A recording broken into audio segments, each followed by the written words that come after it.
everyone, and welcome back to CoinTalk Podcast on YouTube. Back again. You know us. For another deep dive. We are your home for all things crypto.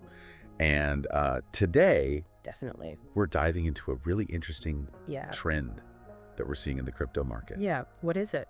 This disconnect. A huge disconnect. Yeah. Between institutions. Between how big institutions and everyday people like you guys Right. are feeling about crypto. Like you and me. Exactly. Yeah. And so... A recent article from Crypto.news Yeah. called it a fascinating dichotomy. Ooh, I like that word. Yeah. Dichotomy. Big word. Yeah. So we're seeing institutions pouring billions of dollars Millions with a B. into Bitcoin and Ethereum through ETFs. Right. While at the same time, individual investors are kind of like, They're a little more hesitant. yeah, well, what's going on with that? Yeah. So this article highlights how BlackRock just recently filed for a Bitcoin ETF, Huge. which is a major. Major move. For those of you guys who are new to CoinTalk Podcast, Welcome. an ETF, or exchange traded fund, Yes. allows investors to buy into a basket of assets Like Bitcoin. like Bitcoin. Without directly owning them. Exactly. Yeah. So BlackRock's move is a It's a huge vote of confidence. huge vote of confidence in crypto from a Wall Street giant. Absolutely. Yeah. Wall Street traditionally has been Been very wary wary of. of crypto. And so for them to come out and be like, hey, Yeah. we think this is a good thing. Yeah. It's a big deal. They're putting their money where their mouth is. Exactly. Yeah. So why are institutions so bullish while everyday investors are holding back. are holding back? Well, Bitwise CIO Matt Hugin Okay. suggests it's partially due to the changing landscape in Washington. Ooh, Washington. You know, Nope. with Donald Trump back in the White House, Yeah, okay. there seems to be a shift towards a more crypto-friendly environment. Interesting. So that's right. The article even mentions Stablecoin bills. stablecoin bills being proposed and Joint working groups. the formation of joint working groups in the House and Senate Yeah, to work on crypto regulations. big stuff. It definitely feels like the government is finally started to take crypto seriously. Yeah, What do you think this means for I mean, regular investors? it's definitely a positive sign. Okay. You know, more regulatory clarity could lead to greater stability Okay. and wider adoption of crypto, Right. which could ultimately benefit everyone, Right. from institutional investors to individual holders. So if the big players are charging ahead, why are individual investors, Feeling less optimistic. feeling less optimistic? Yeah. Bitwise's own data shows a dip in retail sentiment. Yeah. Interesting. If you're watching CoinTalk Podcast What's up? and feeling this way, Yeah. you're not alone. You're not alone. There are a lot of people out there that are feeling this. Yeah. What's causing this hesitation, do you think? Well, let's not forget the recent crypto market downturn. Right. Many individual investors experienced losses, Yeah. and that can make people cautious. Absolutely. It Yeah. takes time to rebuild trust and confidence in any market, For sure. especially one as volatile as crypto. Absolutely. Yeah. Another factor is that we haven't seen the same explosive growth in altcoins, Right. Cryptocurrencies other than Bitcoin Yeah. you saw in the past. Remember the ICO craze of 2017? Oh, yeah. And the DeFi boom in 2021? Those are wild times. Those are wild times. And some investors may be waiting for those kinds of returns Right? before jumping back in. Yeah, makes sense. For our longtime viewers of CoinTalk Podcasts, What's up, OGs? you'll remember our coverage of those events. I mean, we're there. And if you're new to crypto and want to learn more, Welcome. be sure to check out our older videos on those topics. Absolutely. But the big question is, Yeah, will we see that kind of growth again? right. What's your take on the future of altcoins? That's where Hugin's prediction gets really interesting. Okay. He believes that the upcoming U.S. crypto regulations, Okay. while potentially slowing things down in the short term, Okay. will actually be a good thing for the altcoin market in the long run. Really? Yeah, That's a bold statement. it is. Most people think regulation will stifle innovation. I know it seems counterintuitive, Yeah. but Hugin argues that regulation will weed out the less serious projects Oh.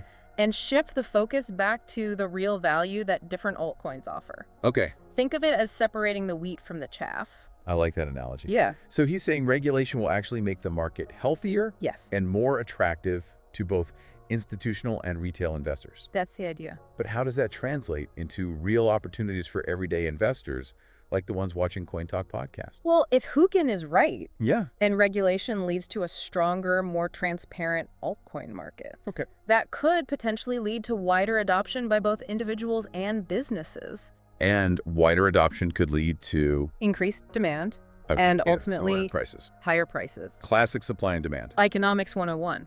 Right? If more people and companies start using and investing in altcoins, their value is likely to go up. Exactly. So what you're saying is that this period of uncertainty, this dichotomy Yeah. between institutional excitement and retail hesitancy Right. could actually be a huge opportunity for savvy investors who are willing to do their research and get in early. Absolutely. It's like finding a hidden gem before the word gets out. And that's what we're going to explore in the next part of this CoinTalk Podcast episode. Yes. Specific altcoin projects Yeah. that are attracting attention and have the potential for significant growth. Can't wait. So don't go anywhere. We'll be right back after a short break. And while we're gone, make sure to hit that like button, subscribe to CoinTalk Podcast on YouTube so you don't miss any of our future deep dives, and leave a comment below letting us know what altcoins you're most interested in. We'll see you soon. See ya. Welcome back to CoinTalk Podcast on YouTube, Oh, here. where we are uncovering those hidden gems in the altcoin market. Uncovering those gems. Before the break, we were talking about this unique window of opportunity Yeah. created by the gap between institutional enthusiasm and retail caution. That's right. And we promised to delve into some specific altcoin projects Yes, we did. that have caught our eyes. So let's get into it. Let's do it. What are some of the areas that you think have the most potential for growth? Well, one area that's been attracting a lot of attention, particularly from institutional investors, is Layer 2 scaling solutions for Ethereum. Okay.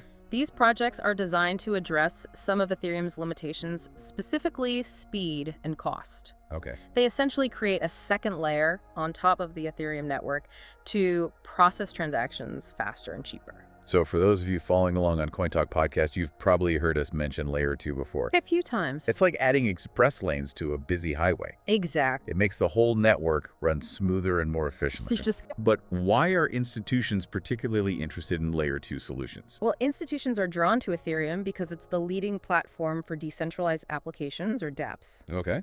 But Ethereum's high transaction fees and slower processing times have been a barrier to wider adoption. Right. Layer 2 solutions solve that problem, making Ethereum more scalable and attractive for both institutional and retail use. So it's not just about the technology itself, but about unlocking the full potential of Ethereum and all the amazing dApps being built on it. Exactly. So what are some of the key players in the Layer 2 space that our CoinTalk Podcast viewers should know about? Projects like Polygon, Optimism, and Arbitrum are really making waves. Okay. They're attracting developers who are building new applications on top of them, which in turn is attracting users. It's a virtuous cycle. So it's all about the ecosystem. Yeah.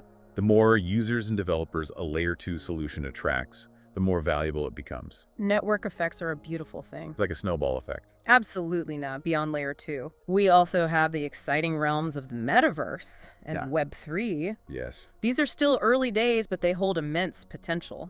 Metaverse, those immersive virtual worlds where people can interact, play games, and even do business. Right? And Web3, the vision of a decentralized internet powered by blockchain technology. It's a lot to unpack, but it's incredibly exciting. It is. Are there any particular altcoins that are standing out in these areas? Absolutely. In the metaverse, tokens like Decentraland's MNA and Sandbox's Sand are generating a lot of buzz. Okay. These platforms allow users to create, own, and monetize their virtual experiences. Interesting. Think virtual real estate, digital art games, and even events. Wow. It's like stepping into a whole new world where you can let your imagination run wild. For our CoinTalk Podcast viewers, some of you might already be exploring the metaverse. Yeah, for sure. It's amazing to see how quickly it's evolving. It really feels like we're on the cusp of something truly groundbreaking. What about Web3? Yeah. Are there any altcoins leading the charge in that space? Yes. In Web3, projects like Filecoin and Arweave are focused on decentralized data storage. They're all about giving users more control over their data and how it's used. This is a key piece of the Web3 vision, breaking free from the control of big tech companies and creating a more open, equitable internet. Decentralized data storage. That's a game changer. Imagine a world where you own your data and decide who gets access to it. That's the power of Web3. Absolutely. We've covered a lot of ground here on CoinTalk Podcast, from Layer 2 solutions to the metaverse and Web3. It's clear that there's a lot happening in the altcoin space, Yeah. and the institutional interest is only adding fuel to the fire. It's definitely an exciting time to be following the crypto market, but it could also feel overwhelming, especially for newer investors. Exactly. There's so many projects, so much information, it's hard to know where to even begin. What advice would you give to our CoinTalk podcast viewers who are trying to navigate this complex landscape? My advice is to focus on the fundamentals. Okay. Don't get caught up in the hype or the fear of missing out. Right. Take your time to research each project. Yeah. What problem are they trying to solve? Okay. Who is behind the project? Right. What is the community like? Okay. These are the questions that will help you separate the promising projects from the ones that are all hype and no substance. Great advice. Don't just follow the crowd. Think for yourself. And remember, we here at CoinTalk Podcast are always here to help you make sense of the crypto world. We do the deep dives, break down complex topics, and keep you updated on the latest trends. Be sure to check out our other videos and subscribe to the channel for more great content. And perhaps most importantly, never invest more than you can afford to lose. Right. Crypto is still a volatile market, and there are risks involved. That's right. It's like any investment, there are no guarantees. But with careful research, risk management, and a long-term perspective, crypto can be a rewarding part of your portfolio. Absolutely. Now, in the final part of this CoinTalk podcast episode, let's shift gears a bit and talk about what this institutional-retail divide means for the future of the crypto market as a whole. Okay. Yes. Let's look ahead. What are some potential scenarios that could play out, and what might they mean for investors like you? Don't miss the exciting conclusion to our deep dive coming up right after the break. And be sure to share this episode with your friends who are interested in crypto. The more the merrier. We'll be back soon. Welcome back to CoinTalk Podcast on YouTube. We've been exploring this fascinating gap between institutional enthusiasm and retail skepticism in the crypto market. We've looked at why this gap exists, the potential opportunities it presents, and some specific altcoin projects that are worth keeping an eye on. It's been a great discussion. Yeah. We've covered a lot of ground now, as promised. Let's shift our focus to the future. What does this institutional retail divide mean for the crypto market as a whole? That's the million-dollar question, isn't it? What are some of the potential scenarios that could play out as this dynamic continues to evolve? Well, one possibility is that institutions continue to accumulate Bitcoin and Ethereum, driving their prices up even further. This could create a sort of wealth effect where more retail investors fearing they're missing out jump back into the market. We've seen this happen before. That classic FOMO, fear of missing out. It's a powerful force in the crypto world. But couldn't that also lead to another bubble that eventually bursts, leaving retail investors holding the bag again? That's certainly a risk. You know, bubbles are a natural part of market cycles, especially in emerging asset classes like crypto. That's why it's so important to approach investing with a long-term perspective and a clear understanding of the risks involved. So don't chase quick profits, play the long game, and stay informed. That's great advice for our CoinTalk podcast viewers. What are some other potential outcomes we should be thinking about? Another scenario is that as regulations become clearer, more institutional investors feel comfortable entering the altcoin market directly. This could lead to a more mature and stable market overall, with less volatility and more sustainable growth. That sounds like a good thing for everyone involved. Right. Less of a roller coaster, more of a steady climb. But couldn't that also stifle some of the innovation and excitement that make crypto so unique? It's a delicate balance. Regulations can provide stability and legitimacy, which attracts institutions, but too much control can stifle the innovation that makes crypto so dynamic. It's all about finding that sweet spot where innovation can thrive without sacrificing investor protection. Right. It's a complex issue for sure, and one that we'll continue to explore here on CoinTalk Podcast as things unfold. But ultimately, the future of crypto depends on several factors, including technological advancements, regulatory developments, and of course, the actions of both institutional and retail investors. Right. And that brings us to our final thought for all of our amazing CoinTalk Podcast viewers. Yes. The crypto world is constantly evolving, so stay curious. Stay curious. Keep learning, keep exploring, and never stop asking questions. That's right. There are tons of great resources available online in communities like ours, and of course, right here on CoinTalk Podcast. Engage with the experts, connect with other enthusiasts, and keep expanding your knowledge base. The more you learn, the better equipped you'll be to navigate the exciting world of crypto. Don't forget to subscribe to CoinTalk Podcast on YouTube for more deep dives, interviews, and updates from the front lines of the crypto revolution. Hit that notification bell so you never miss an episode. And be sure to leave a comment below and tell us what you think about this institutional versus retail debate. What are your predictions for the future of crypto? We love hearing from our community. Thanks for tuning in to this deep dive on CoinTalk Podcast. We'll see you next time. See you later.